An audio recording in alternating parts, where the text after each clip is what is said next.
Hello and welcome to another edition of Down South Shooting.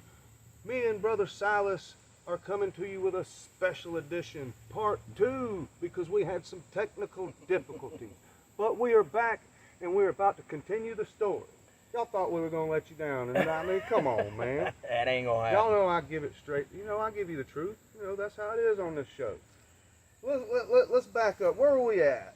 So Let's not miss anything. I was really talking about how I had immersed myself in the asylum. Right. Which I want to give a shout out to Michelle. I had a good talk with her just a little bit ago, and just giving you a shout out. We appreciate you here at Down South Shooting. I appreciate everything Michelle's done, man. She was the heart Good and soul lady. of that place. Good lady. A-OK in Nick Fury's book. Heart and soul of that place, man. She was the backbone. All her money went into it. But that being said, we'll get to that more here shortly. But when the rebrand happened after it was bought from Chad, yeah, we decided we were going to make it look a little different, and the vision for it was the old ECW arena. Right. That's what our vision was. So, man, I'm telling you, we all went in there, my boys, me, we were all in there. We didn't hire a crew. We were in there, the wrestlers, the workers were in there banging nails and putting up walls, and I remember because I came up there to get my cards, which are awesome, by the way, my Nick Fury cards. Yeah, they are. I like them, in which everybody's cards are awesome. I came up there, and the first thing I see is Mark Mayhem with a weed eater. Yeah. I'm already like, what the fuck? And then I see you cleaning up. I see your boys cleaning up. Then I see several other guys cleaning up, and I'm sitting there just signing my cards and looking around going, good God. He has got everybody damn just snowballs. Well, I'll be honest with you, man. That Which I know, you know what I'm saying? That wasn't for Adam's benefit. That Right. was for Michelle and Mistina's benefit, because they were the ones in there cleaning that place. They were the ones in there trying to keep it together, and they asked for help, and we helped them. So we came in there and we built this new stage. It was me and my boys and Brian Bullitt, shout out baby. Brian it was, Bullitt. Jamie Lee and Mustache. Jamie Lee, Mustache, my guy. There was a bunch of them there, and we busted our knuckles for a couple days and got those walls up and the new ramp built, and it looked great, man. It looked great. We were going good. You were there. Yeah, I see it. I mean, 140, 150 person nights some nights. Yeah, and, good cards. good houses, cards, and bringing in, everything running smooth. legends and Off to a good start. yeah. I'll tell you personally, I didn't like the name change because there was years and years of history of it. You know what, man? But I said, okay, well, I mean, it's his. He can do what he wants. I can see where somebody want to do it because he wanted to put his own stamp on I it. heard You know what I mean? eventually somebody has plans eventually down the road for American Pro Wrestling. That'd be nice because That would American be Pro nice. Wrestling has a great history, man. Right. I mean, I can remember being a teenager. 30 years, I know. I mean, I remember being a late teenager watching American Pro Wrestling on the Christian channel. oh yeah. Channel we were on 16 that. over in Taylor. That yeah. was what was cool about doing their TV, because Right. you could do their TV and go work as many other places you wanted. Right. But on Sunday morning, it was on Saturday and Sunday. Yeah. So you could wake up and pretty much watch yourself on Right. TV. But so anyhow, everything was going great, man. Everything was going good. Smooth sailing, you say it. And then there was a hiccup. Speed bump. Speed bump. Pretty bad one. As somebody that is an addict myself, and I still call myself an addict, even though I've been clean for 12, 13 years, I'll always be an addict rest of my life. And I tell people, all it would take is one to send me right back down that road again. That's all it would take. So anyhow, I saw the writing on the wall, and there became a problem with drug use. It started with I heard cocaine was a hell of a drug. It can be.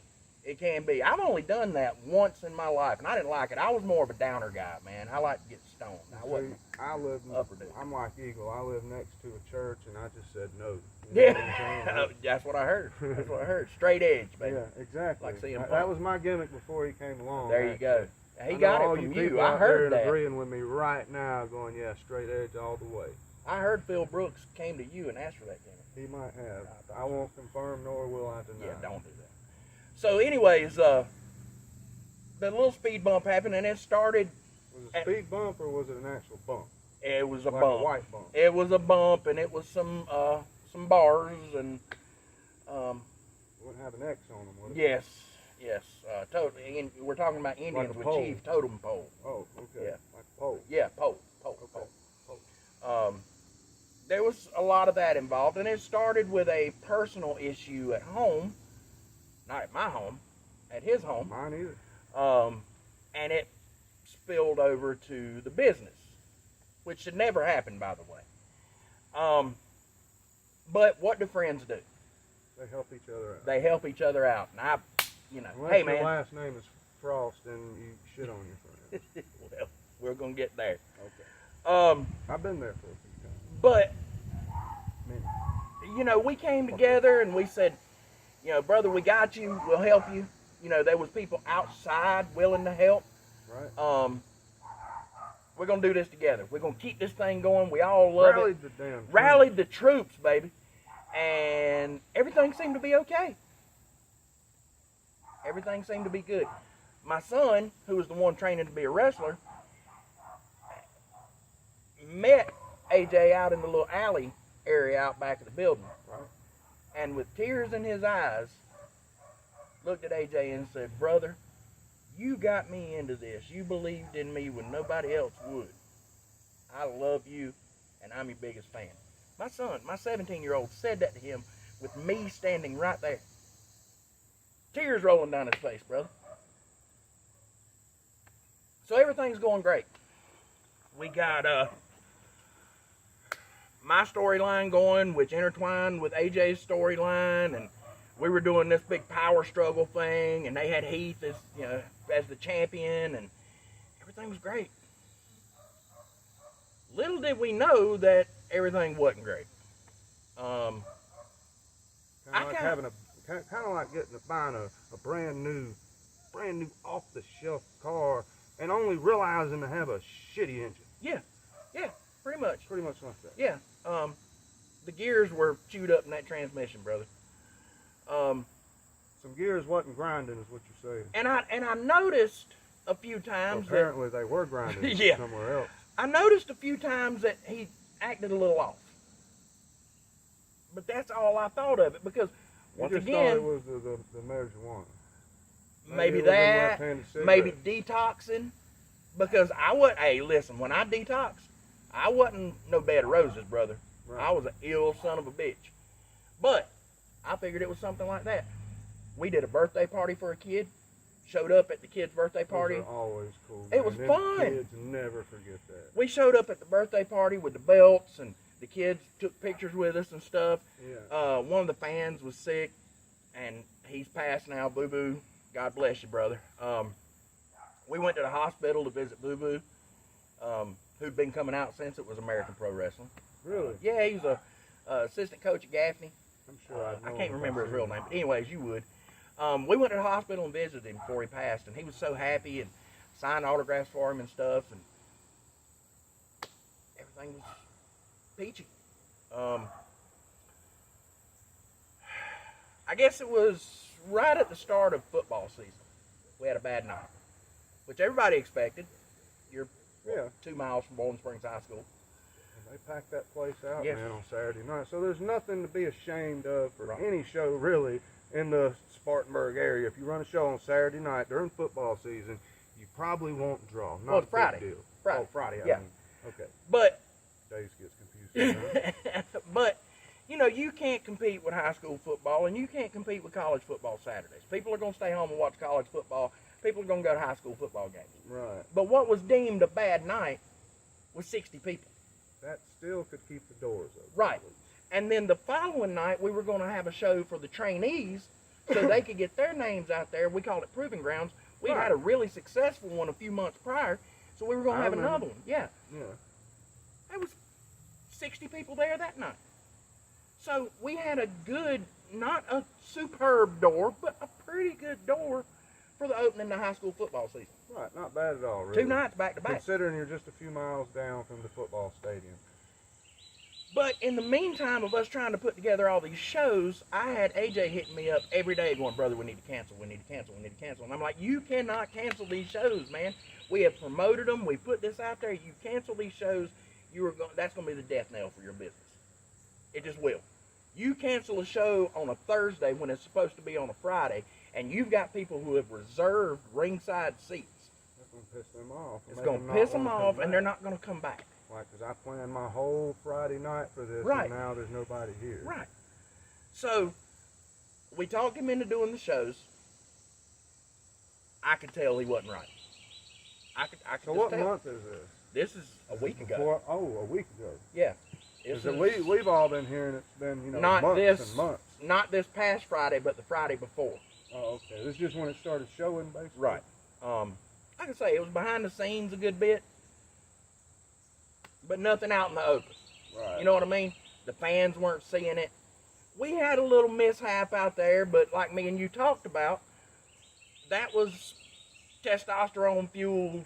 Right, could have been Hurt fixed. feelings. It could have been. It shouldn't have Something happened. that's going to happen between the boys. They're going to have disagreements. There's gonna be and fights. Guys have egos, and then when they clash, shit happens. Yeah. But most of the time, the guys, they get it out, and then they're friends 10, 15 minutes later. And it was kind of squashed. I mean, it was kind of over with, and everything seemed to be okay.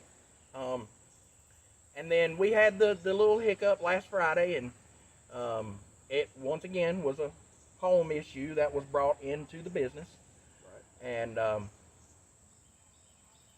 his fiance had enough, because when he slipped up the last time a few months back, she told him, I'm not going to do this.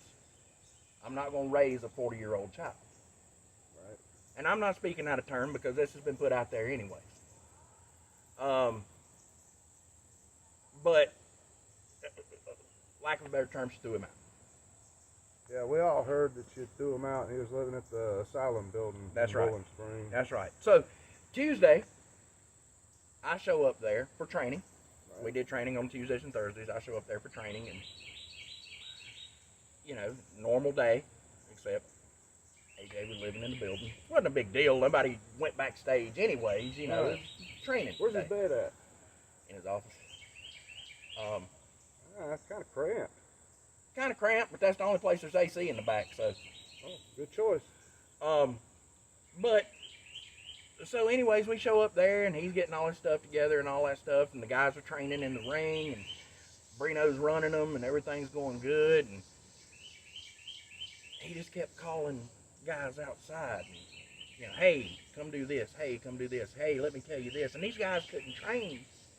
And then we had an incident because his fiance showed up, and as well she should have. She's half owner of the damn business. So she showed up to talk to me, because unfortunately I was being mediator between the two of them.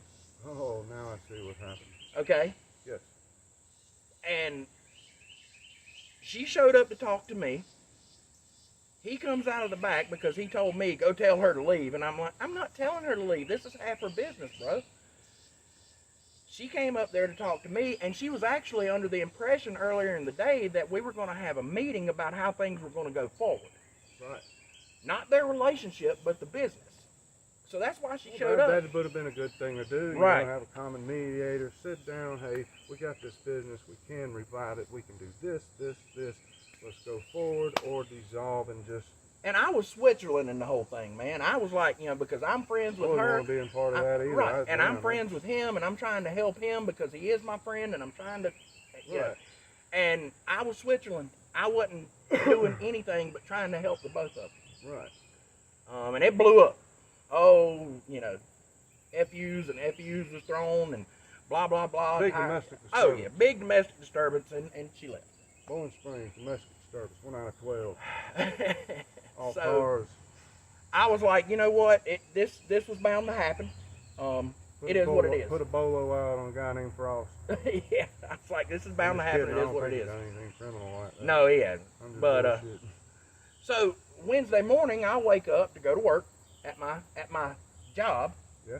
And As like we all most of us have, you know. I came straight from work to do this thing just for y'all. I had Labor Day off. And today, my buddy too. I didn't have Labor Day I off. had Labor Day off. The way they do us is they make us come in and work Labor Day, pay us for holiday pay. But when we work Saturday, you don't get paid overtime. That's just how it is. Continue. Yeah. So anyways, I wake up Wednesday morning, 5 a.m. Stories you don't hear on down south. to a message, and it's a picture of AJ. His eyes are just blasted. Talking about the one with his shirt off? Yes. The promo picture? No. No, the one I sent you with a cut on his chin. Oh, yeah. With his eyes. He'd apparently fallen over and in the back and ripped his chin open pretty good, and the message said, "Brother, I need stitches." And my first thought was, I've got to go work my job. I can't drive to Bowling Springs and take your ass to the hospital. I love you, dude. But yeah, I can't right now. I make good money. I got to go make my good money because from what I've seen, I mean, I'd have put a Band-Aid on it. Man. Right. I mean, so anyways, I just sent him a message. I'm like, hey, brother, make sure you keep that clean, okay? yeah. Bandage it up, keep it clean, whatever. Outside it, maybe. There you go. Everything was Oh, cool. Nick Fury, I'd have told you. I could have told you how to fix it. Rub some dirt on it. No, I'd have told That's you. what I used to tell the football kids, man. Huh? That's what I used to tell the kids I coach football. Rub some dirt on it, baby. Get on the field. Yeah, get your ass back. That's out there. right. You'll be all right. So anyways, I get to work Wednesday, and he's texting me a little bit, and I have a job where I can take a little free time if I need to. Right. And You ain't got the man on your back, basically. Right. So he made a post on Facebook that was, and I can't remember exactly what it said, but it was, God, it was something about people think they know me and they don't know who I truly am, and blah, blah, blah. Just a real aggressive post. And I sent him a message, and I said, brother, you need to take that down. I said, because you don't have a separate page that you use for your You're the first wrestling guy stuff. for APW, basically. Yes. So I'm trying to be the fucking Build voice your business, not yourself. Right. I'm trying to be the voice of reason here. And I'm like, brother, you need to take that down because that looks bad for your fans. You don't want your fans knowing all this dirty laundry. You don't. Yes. To which I was met with, why? And I said, well, I reiterated what I said. I really have to explain it to Right. you. So I laid it out, bullet points, that kind of shit. And Oh, you really did have to explain it to him. oh, yeah. And I said, it looks like there's trouble. And he said, there is trouble. I said, Adam, I get that. You don't promote it. You don't promote it to your fans. If you want people showing up to this show on Friday nights so you can make money and be able to run shows. You wouldn't believe how many fans contacted me, man. Listen to your friend that is trying to tell you, take this shit down, brother. Please. It looks to the world that you're falling apart, my friend. I got 15 messages about it. What's going on with AJ? What's going on with this? What's going on with that? And I'm like, nothing. Don't worry about it. He's losing his mind, apparently. So, while I'm messaging him, his fiance is messaging him too, saying, take this down. This is stupid. Right. He thought that I was feeding her information and accused me, somebody that has been his friend, that has give him money, that has give him rides, that has bought him food, cigarettes, paid for talent to come out there that he didn't have the money to pay for. He thought that I was going behind his back and backbiting him. When in reality, he had a separate phone that he was signed into that he left at her house. So she could see literally everything that he posted, texted, messaged, whatever. That's how she was getting information.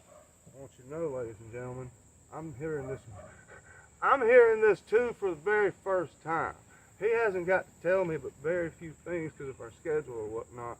But the man is dropping some bombs here. I mean, bam.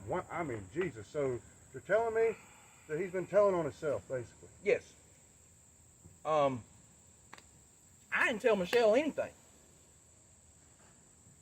I didn't. I tried to set up meetings with them so we could discuss business going forward. And I believe you because I've talked to Michelle. Yeah. Like, I don't want to get involved in their personal problems, She Nick. told me you were just trying to help. Yeah, that's all I was doing. You should have accepted the help, man. But he got it in his head that she was fooling around on him with one of the trainees, which was not true. What they did after everything happened is their business. But I will tell you, man to man, right now, in front of all these people that will watch this, that it did not happen. Did not.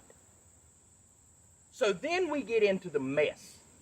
You know how the kids say the situation got messy. Right. So then we get into the mess. Everywhere. Yeah. So now I'm pissed off because I don't like my integrity called into question. Right. I grew up with We're supposed to be better right. than that. I grew up with a man that would tell you that a man has two things in this world, and the most important of which is his integrity and his word. If you are going to be something, then be it. If you're going to shake a man's hand and say, you're my friend, you're my brother, then be his fucking friend and be his fucking brother. Right. Even at the worst time. Right. And that's what I was doing. But Michelle's my friend too. Right. That's my little sister. You know, I didn't have any siblings growing up. So I look at her as a little sister. She's always been nice to me. She's always been nice to my kids. Her and my wife get along like fucking peas and carrots. Right. I have no problem with Michelle. I love her to death. So why the hell would I break up a friendship on either side for their personal bullshit that they've got going on? And to tell you the truth, Michelle's not the problem here. No. Because, I mean, it's not like this is the first guy to tell me some of these stories. Everybody knows. Like, every damn body in the wrestling community knows about this. I mean, Jesus. And you know, if you had had friends there, this probably wouldn't even be happening right now, but you'd shit on guys one after the other. And now you're in the position that you're in because you put yourself here. So, because I'm not seeking nobody out. I'm not, hey, come, I mean, they're volunteering. Why? Because you done them dirty, man. You had a golden opportunity. I mean, just plot in your lap, dude. Just fell right into your lap. Nick, when I was in active addiction, no, it just reminded me of something when you said that. When I was in active addiction myself, when I was addicted for 5 years, okay, my wife left me. Right. She said, dude, I can't take it. I'm taking the kids and I'm leaving. You're a hopeless cause. And I don't blame her. Looking back at it now, and the man I am now, I'd have left too. Right. But that's real life right there, ladies and gentlemen. You know, I wish that I would have had somebody like Michelle that would have came to me and said, Chris, you're fucking up. You're fucking up, but here's what I'm going to do. I'm going to fund your dream. Oh, Jesus. I am going to fund your dream, whatever it is. I'm a musician. I played music for 30 years. Right. If somebody would have come to me and said, Chris, I'm going to take $12,000 of my own money and buy you music equipment. Head start. And let you run it. Let you. However your vision sees fit. Right. Because I love you. And that's what I want to do for you. That's what she did. That's what she did. But, like pretty much everybody else in this mofo's life, he shit on you and he shit on me and he shit, like, I mean, dude, this pretty soon, I mean, the guys are leaving by the numbers and I don't want that to happen. That's the place I helped build. Nick, like, I do not want that place to go down. But with the leadership you have right now, I mean, Jesus. I sat Thursday night. I feel like just calling this fool and just going, dumbass. Like, man, what the fuck is wrong with you? I sat Thursday night anyway. and sat on my couch with my 17-year-old with his head down, begging him, don't lose your heart, kid. Don't do it. This ain't the end for you. This ain't the end for you. And fortunately, he was able to acquire training elsewhere. Good, yes. Because I don't want my boys around that kind of thing. That, yeah. And then it's become childish now. Now it's become childish. It's went from a problem at home to a problem with the business to a dissolution of friendships to now it's become childish. It's become a shoot interview about me in the ring Friday night. Right. Or a shoot promo, excuse me. So you're talking about last Friday night. What exactly happened in the match? The match was just a pretty typical, tag team match. Right. No big deal. They had a dude that I had started bringing out as my attorney that was taking my spot. They let him take my spot which is fine. Jerry's a good dude. I don't mind. He's a good dude. Let him do it. It's fine. Right. He ain't as charismatic as me, but I feel you. But he's a good dude, and I was like, you know what? Let it happen. Typical tag team match. And then at the end of it, AJ gets the microphone, starts to explain to the crowd that Brother Silas is not there because he took his ball and went home. Okay, I can deal with that. Was he working that? Oh, okay. Well, I don't know. Oh, okay. And then he said it again. It was almost like he couldn't. I wanted you to hear it. Well, no. If you're watching the video, it's like he wants to say something else, but it's like he couldn't make a clear thought, so he had to repeat what he said. Right. And he said Brother Silas is hiding at home tonight because he knows if he shows up here, I'm going to knock his ass out. And then he looks at the camera and says, now why don't you take a chance on that? Chance Ryder was the wrestling name of the guy that... Oh! Yeah. Oh, man, I just got that. I'm sure a lot of you people at home probably got it before me because I ain't really been keeping up with a lot. Because there's just so much to remember. I mean, Jesus is a lot to remember, I would say. It is. So I was like... There's probably many things we'll leave out in this interview, basically because we can't remember it all. So I was like... We'll do our best. It kind of got under my skin a little bit, but I was like, you know what?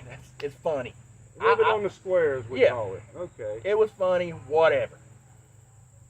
I went to bed Friday night about 11:30. I get woke up by my wife about a little after midnight, and she's on the phone with Michelle because I had been blocked from Facebook from seeing anything that he posted. He blocked you? He blocked me. Now He's listen, blocker, huh? Now I'm going to tell you why he blocked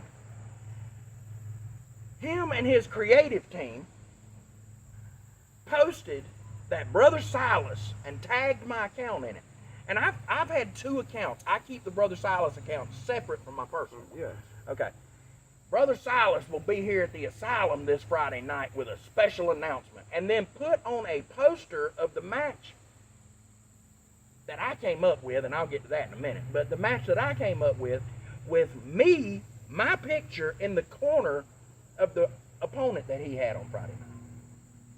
So he was advertising me. I thought I took my ball and went home. But he was advertising me and tagging me. Yeah, it's kind of weird. So I sent his creative director and him a message, and I said, look, don't use my image anymore.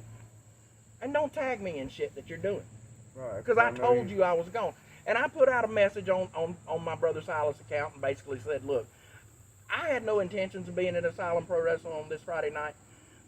It is a blatant lie by the owner, and, I chose to walk away from the situation that I deemed toxic. I was just digging that knife a little bit further. Right. He was digging at me. And it's whatever. But this is the childish shit that it's turned into. Maybe he didn't feel like since he didn't use lube, maybe he wanted to harder, you know what I'm saying? I guess. So, it's turned childish. And I don't have time for childish shit, man. I don't. Right. I'm a grown man. You came to learn and have fun, right? I came to have fun. I came to get in the ring with Jimmy Valiant. You didn't know you was going to be damn on the set with Rick James, bitch. No! I sit and had conversations with Ricky Morton and Tommy Rich and Barbarian and all these guys. And it was cool conversations. Guys I grew up watching. Right. I paid for Ricky to be there. I paid for half a boogie. I got my money back for Ricky because Michelle paid me back. But you haven't been refunded the other part. No, and I don't want it. I don't want it. I paid, I see it as me getting to experience time with a guy that I grew up idolizing as a child. Boogie was my guy when I was a little boy. There was no reason, like, he was doing so good there in the beginning, there was no reason anybody should have had, that should have been self-sustained, and yeah, it basically ran itself. It did. I mean, because, the people, we were packing that place out. Yes, you know? Every Friday, man. And, you know, funny thing was, is the guy that he accused his fiance of messing around with. Have I met him? You may have met him, I don't know. But the guy that he accused of this actually paid for Jimmy Valiant's hotel room that night. Oh, wow. Yeah, out of his own pocket. Jimmy's so cool, too, man. Nicest guy in the I world. wrestled him in a tag match at 77. Tell you a quick story, since we're talking wrestling. So It is a wrestling show. I'm not a wrestler, okay? Right. I'm a musician that gets to play a character. That's the way I see it. Right. Okay? I don't know the intricacies of the business and all Still this kind of learning, stuff. I'm basically. still learning. One of the guys up there that night that had been around a long time, he ribbed me. He told me, he said, "You want to go meet Boogie?" And I said, "Yeah, sure." He said, "Let's go out there." I said, "Okay, cool. I'm excited." Right. Meet Jimmy Valiant. Yeah. Meet the Boogie I get to be in the baby. ring with him tonight, but I get to share some time with him before the show. Right. And Boogie sticks his hand out. So, stick your hand out. So I do this. And Boogie goes, "Whoa, brother," you know, and they didn't tell me, Yeah. you know. And he's like, "That's how we know if you work stiff or not, brother," you know. And he explained it to me. Yeah. But I turn around and I'm like, "Set me up," you know, and they were, you know, laughing about it, of course. Yeah. You know? And Boogie was cool about it. He knows I didn't know. Oh, of course, man. He's like the grandpa. Pro Yes, wrestler, and he was man. cool about it, but they got me. That guy's been, since forever. And like when I was introduced to the business, he was one of the first names on the card. Yeah. That was headlining and everything, and he was so cool. Man, to all I of can us. remember growing up. Even to my former partner, he was real cool too. Growing up, To him. Boogie was it for me, man. He was the baby face back in the late 70s and early 80s.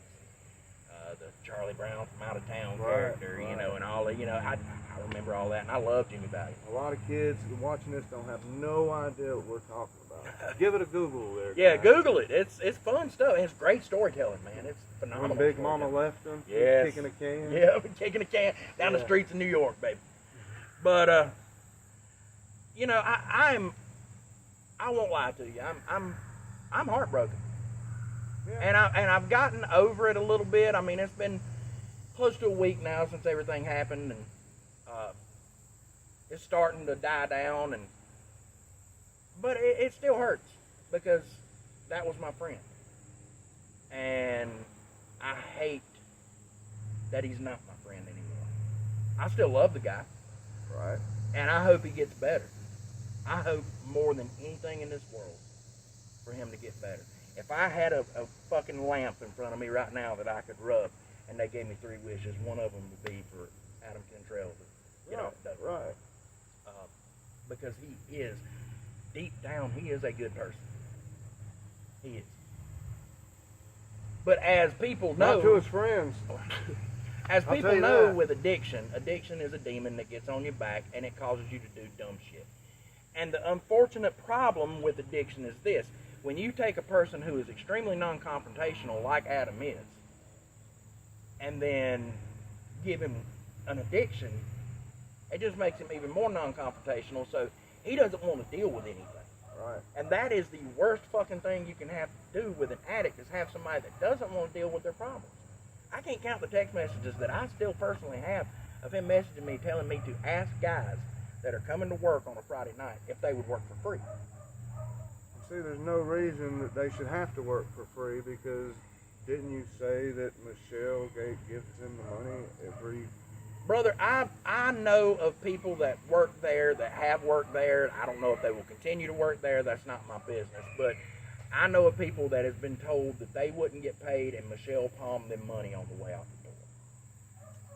Yeah, I can testify to that too. She did tell me that right before we started this Yeah. interview, because I talked to her for what, I don't know, like 30 minutes, 30, 35 at least. minutes. Had a good conversation. So like, I mean, it is what it is now, and like, I don't want to mislead anybody. I'm not trying to hurt my former tag team partner at all. No. I'm just telling it like it is. And if you had a friend there, you probably wouldn't be dealing with all this shit right now. 'Cause Well, like around the time that I left, that's basically when shit started falling It apart. is. And I'll tell you why. Because I was always the guy, if something happened, I would fix it. Right. He doesn't have that no more. Right. So, I mean, it is what it is. And You you know, hadn't been a piece of shit, I probably would have helped him out of this one. But I it don't is want what it anything is. bad to happen to him, man. No, I don't want nothing bad. Well, I mean, don't get me wrong. I owe him a fucking smack. Yeah, I owe you one of them, at But least one or two. I don't want see anything how to you- happen to him, and I hope he gets clean. Well, I hope he gets clean. And too. I don't want anything to don't happen to that business, brother, because No, not there's at a all. lot of good people that work up there. And that's still a lot of people that it's been coming from the Spartanburg there. Right. Well, I mean, a handful of people. You know, Right, because a but lot of them, died off too. Yeah. You wouldn't believe the fans that were loyal to that place for, 30 years almost. Yeah. But it's unfortunate, and that's the damnable shame of the whole damn situation. Right. Is you've got not only the ones that are in the back right now, but a whole crop of kids coming up in that training school that were going to make money for you. These kids were dedicated. They were there. They were busting their ass in that hot ass gym, and for what? For what? Being taken advantage of, I guess. Yeah. Yeah. And see, like, damn, me and him grew up watching Eagle. I mean, pretty much we studied him, and he's, when he first started doing it, I was thinking, oh yeah, man, that's my boy. He's damn doing shit how it's supposed to be. Mm-hmm. But after you do like 10 or so jobs, you're like, wait a minute, what the fuck's going on here? We're getting jobbed out. I ain't gonna lie. But like, damn, I was just going along with shit too, and like, damn, I woke up one day, what the fuck, wait a minute. Yeah. I'm losing this one too, God almighty, I gotta at least win one every now and then, Well, stay credible. I kept hearing, we're gonna put Nick Fury in the storyline with you, and I'm like, cool, that would be awesome. I dig that. Yeah. Let me put him against my big guy. Put him against Dagon at the time, or Purge at the time, or put him in there with some of these guys. I had a couple of dudes in my group that were green as goose shit, man. Right. And you didn't have to job to them. You could have come in and squashed the piss out of them, and then Brother Silas comes out, God, and it would have been great. But at the least, I could have called him something. You know what Exactly. I'm saying? No matter who wrestles me, if I have more experience than them, I try to at least, Yeah. show them how we do Right. it. Most of the time. My son, my oldest son has been reffing at that place every Friday night. Some Friday nights, He's got a good understanding of it. every match, he would be out there reffing some Friday nights. 6, 7 matches. Not bitch, not complain. And you know how many times he got an envelope? Oh, wait a minute. Hold on. Oh, I was going to do a crystal ball here, but I mean, he said 0, which, that's a common thing. Yes, honey, what?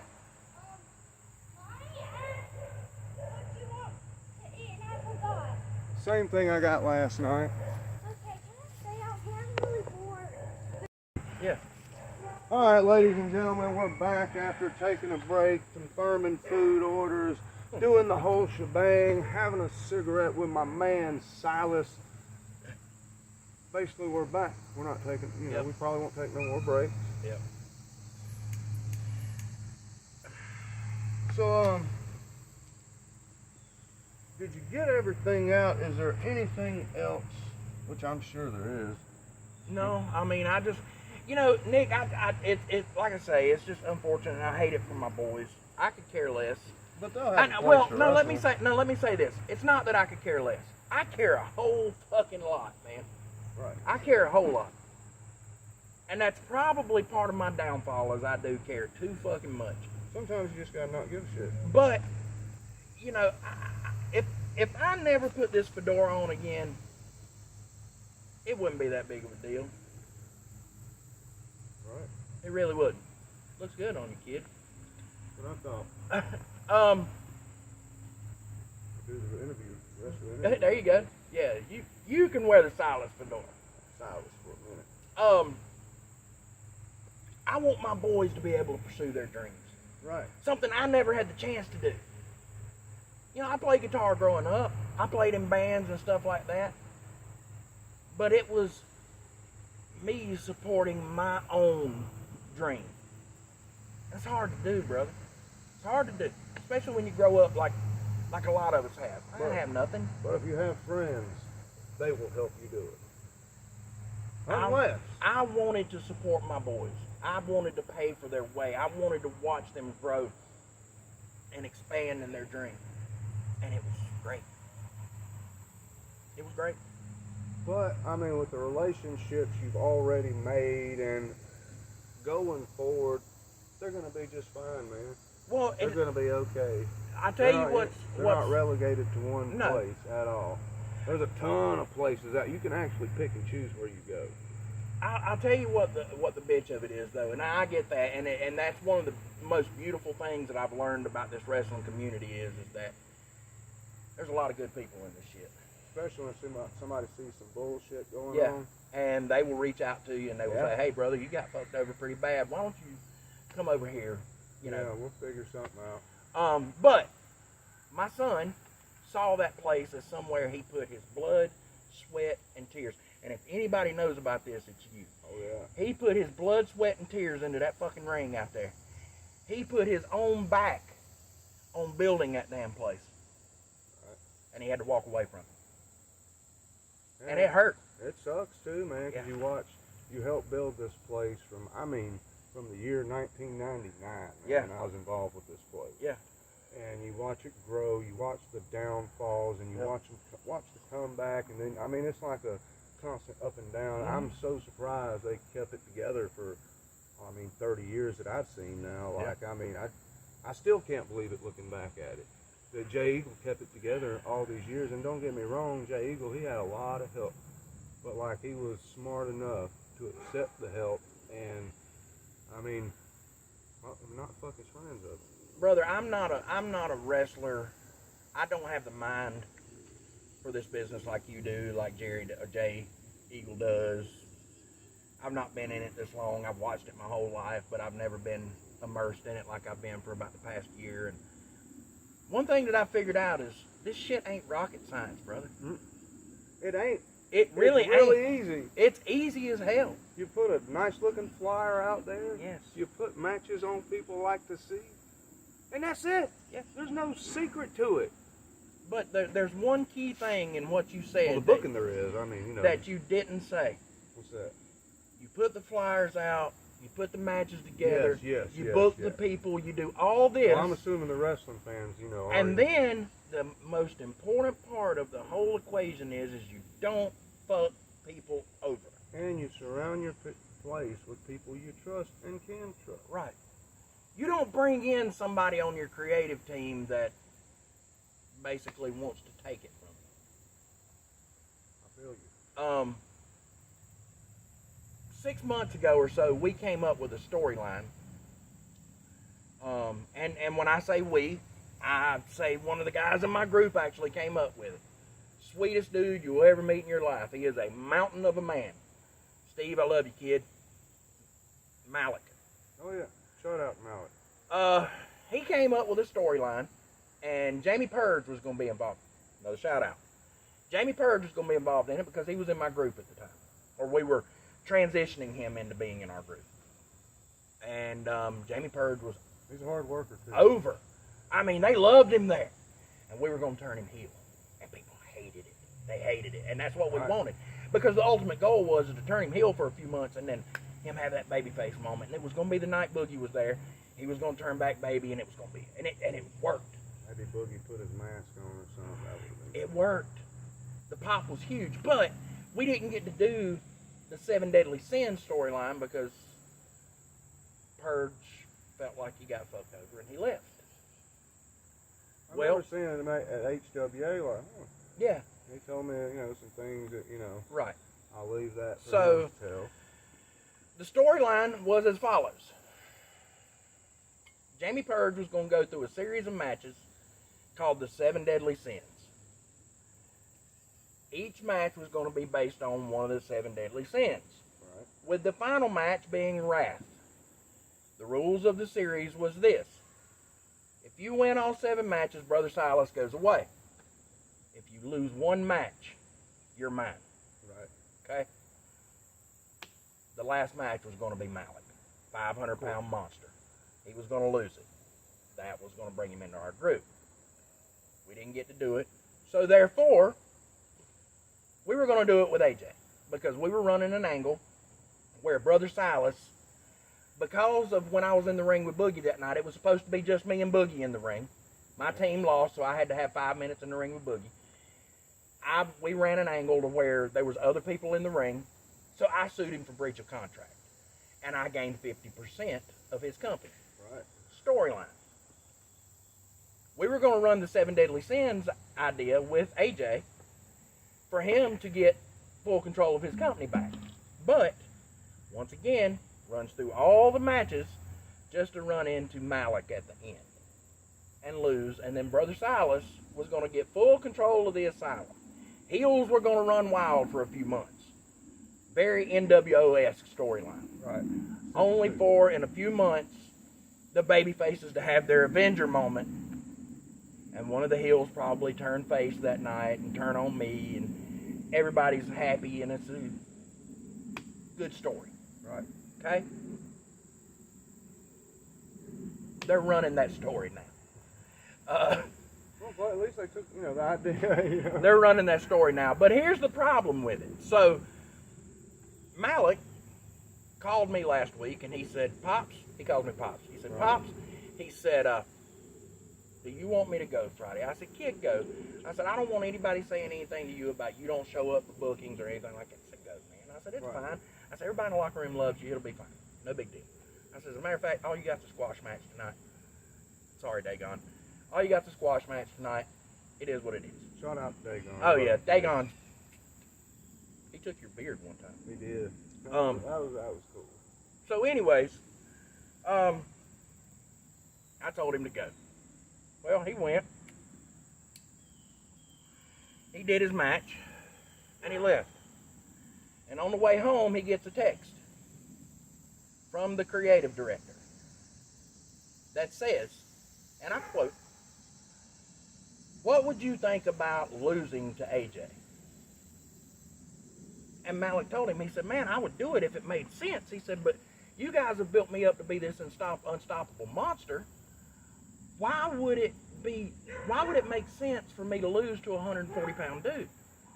It's called, I'm going to tell you exactly what it's called. It's called, we wish you well in your future endeavors, kid. And that's what happened. Oh, I didn't know that either. I'm just guessing. Damn. The text that came back to him was, Pretty good at this, ain't I? well, if you won't agree to put AJ over, then we don't have any more bookings for you and nothing for the future either. Wow. This is a dude that would have literally ran somebody over like a truck for Adam. I'm sure he's got, a few of them that are just looking at him like, what's next? But I don't know, guys. Your future's dim. I hope, I wish you the best, all of you. And I don't want anything to shut down at all. No. I want y'all to move forward. Yes. I really wish that people in charge would take the wheel and do what they need to do. Because until that situation's fixed, you're gonna get the same results. It truly is unfortunate, man. I hate it for all parties involved. Like I said before, the only way it hurts me is to see the hurt in my boy's face. I'm glad he's finally letting one of the originators who created the company actually.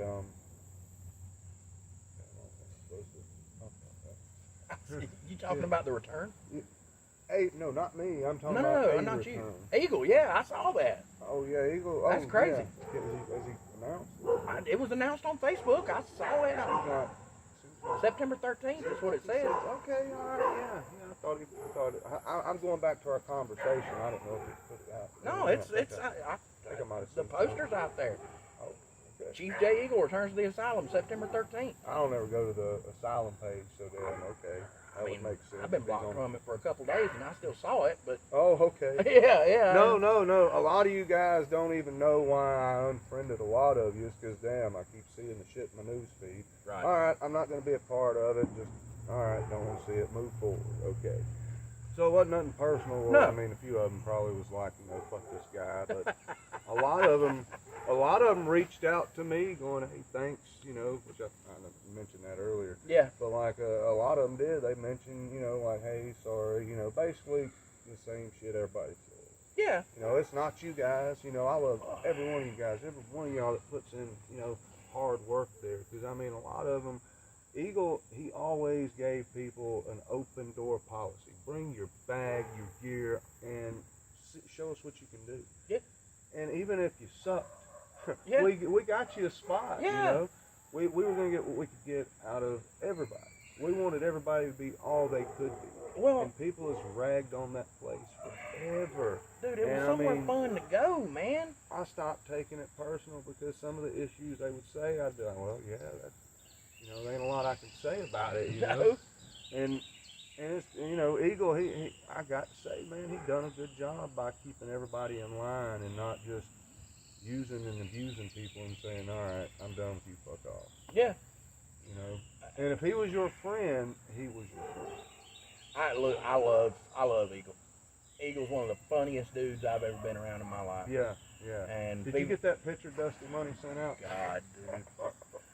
I sent it to Buckshot. He said, man, why are you sending me this? I said, dude, it ain't real, man. Dusty said, my wife, I sent it to her, and she said, what the hell? Why are you sending me this? Baby, it's not real. Dusty said, he told Eagle, he said, you know how I know it ain't real? The goober's too big. So, but yeah, man, I love Eagle. Eagle's such a good dude, and he's so funny, man. And another shout out to Chief J. Eagle. I met the Chief when I was 16 years old. Have you got to catch any of our sections of down south? Yeah, season? Yeah, I have. Yeah, the story about the rat in the motel room with the crying baby. Oh my God! How do you plow a field in the rain? He got hundreds of stories like that, man. I mean, I roofed with the guy for about 10 years. So here you go. So I done heard all them. Here's one for the people. So when I was 16 years old, I was playing in a band with a dude. Is this a rat story? This is not a rat story. Okay. This is a rattlesnake Brooks story. Oh, okay. Here you go. So anyways, my uncle was helping on Eagle's roofing crew. My uncle, the one that detoxed me, has been a lifelong partier and all this stuff. And he was one of these guys that he worked construction, which means he would jump from whatever job he could get. Yeah. He always made good money, but, roofing, gutters, whatever. Well, him and the drummer for the band I was in, Eric, were really good friends. Right. We played a show, I'm thinking it was a bingo hall in Union, maybe in a VFW, something like that, but Eagle wanted us to come play, and it was called Rock and Wrestling. I'll never forget it. And we played that show. Rock and Wrestling? I'm sure I was there. You probably were, but I remember, was that? God, man, I was 16, 17 years old, so that had to have been 94. Okay, no, he must have done two of them. Man. Well, I remember, here's the way I remember it. There was one dude that worked for him at the time that came up, and we had a Nirvana song that we would play in our set, and he told us, he was like, I want y'all to play that song when I come out, so that we were his entrance music that night. But anyways, I met Eagle that night, met a few of the guys, but I met Rattlesnake, Darren. Yeah, you'll never forget that guy. So here's why I'll never forget him, though. It wasn't that night. So a few weeks later, my uncle calls me and he says, you want to go fishing tonight, boy? And I said, hell yeah. I want to go fishing. I knew fishing with my uncle meant I'm going to get to tear down some brewskis. Right, 16. Right. So I show up, and it's my uncle, Eric, Eagle, and Darren. Rattlesnake. So we're all sitting there, we're drinking beer, and they're partaking into some herbal medicine. And I was Iron chic would say, the medicine, baby. The medicine, brother. So anyways, I was smoking a little bit too, and Eric looks at A to Z. Rattlesnake and says, hey, I bet you won't eat one of them minnows in that bucket. Oh, shit. To which he reaches down and grabs a handful of them. Now, he's sitting as far as from me to you and grabs a handful of them, pops them in his mouth, chews them up, and goes, at me. I'm 16 years old, bro. Oh, man. I'm like, this dude's out of his fucking mind. And I can attest to that, ladies and gentlemen. Rattlesnake, the wild man Darren Westbrook, he was one of the craziest people I've ever came across in the almost 30 years I've been in the business. I mean, nobody liked him. I mean, I don't even know how to. Maybe Buzz Sawyer, because I think that was his hero. That's probably who you could dang compare him to, because, man, he would, like, I seen him just abuse guys. I mean, beat the dog shit out of them. Unmerciful. The Rock and Wrestling show, they wanted us to bring an old cheap acoustic guitar out on the stage for the end. And we didn't know what that, we figured they were going to do a Jeff Jarrett type spot or something like that. Well, whoever Rattlesnake was wrestling that night, they had him down in the corner after the match, and they were putting the boots to him and shit. Eagle runs out on the stage where we were at and grabs that old acoustic guitar and slides up in the stage, and he cracked the shit out of whoever that dude was.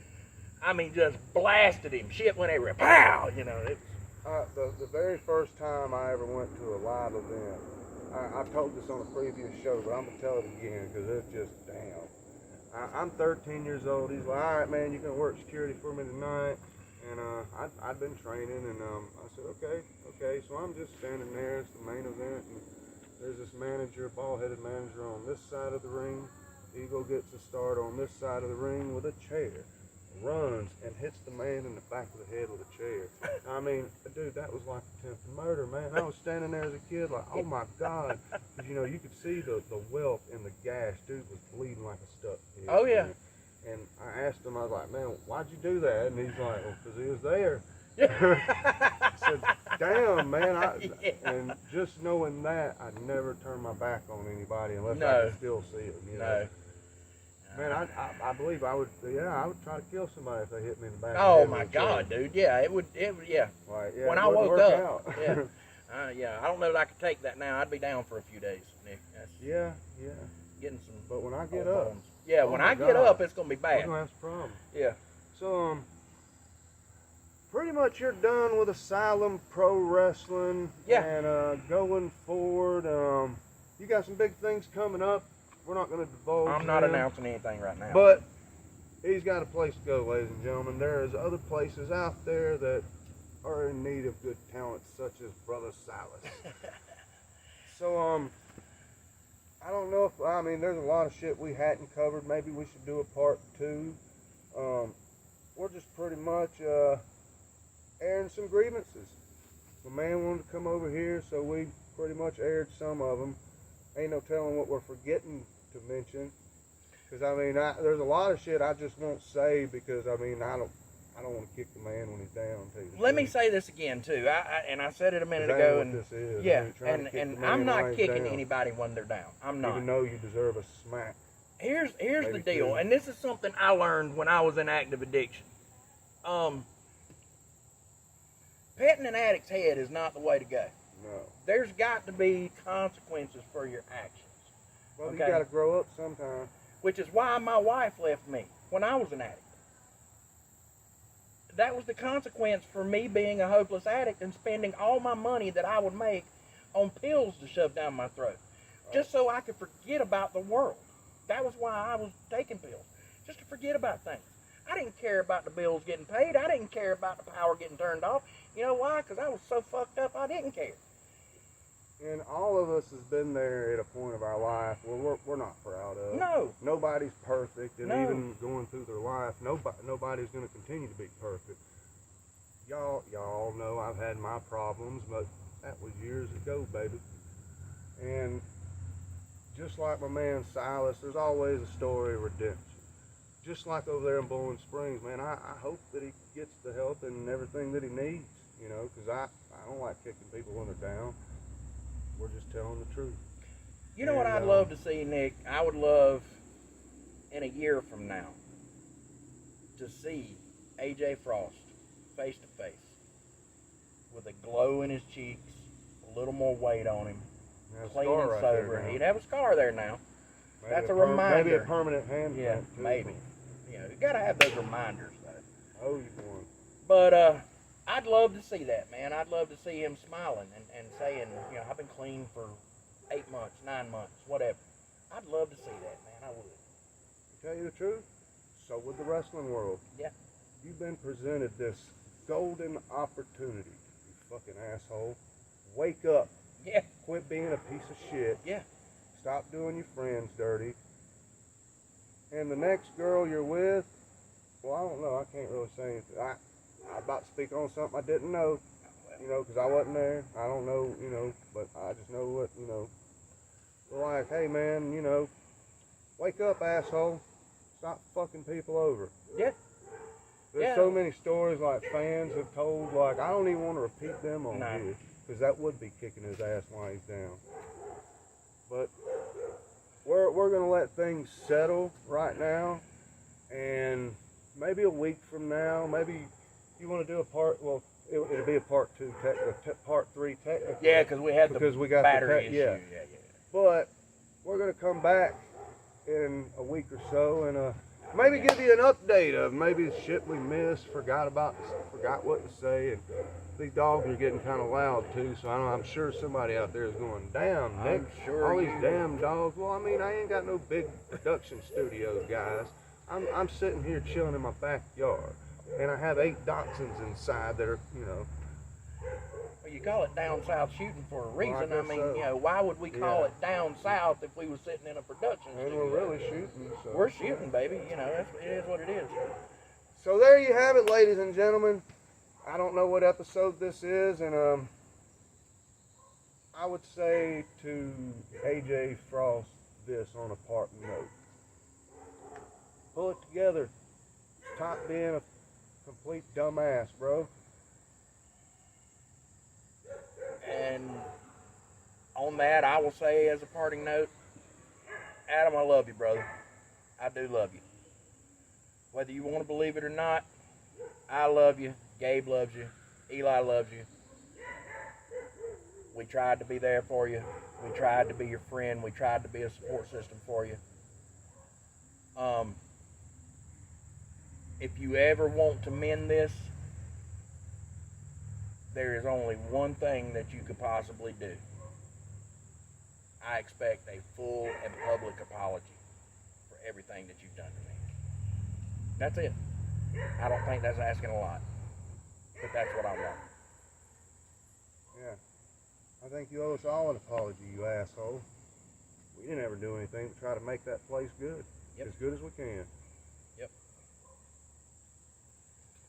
On a parting note, we'll be back at you next week, ladies and gentlemen. Till then, I'm Nick Fury. I'm Brother Silas. Peace, y'all.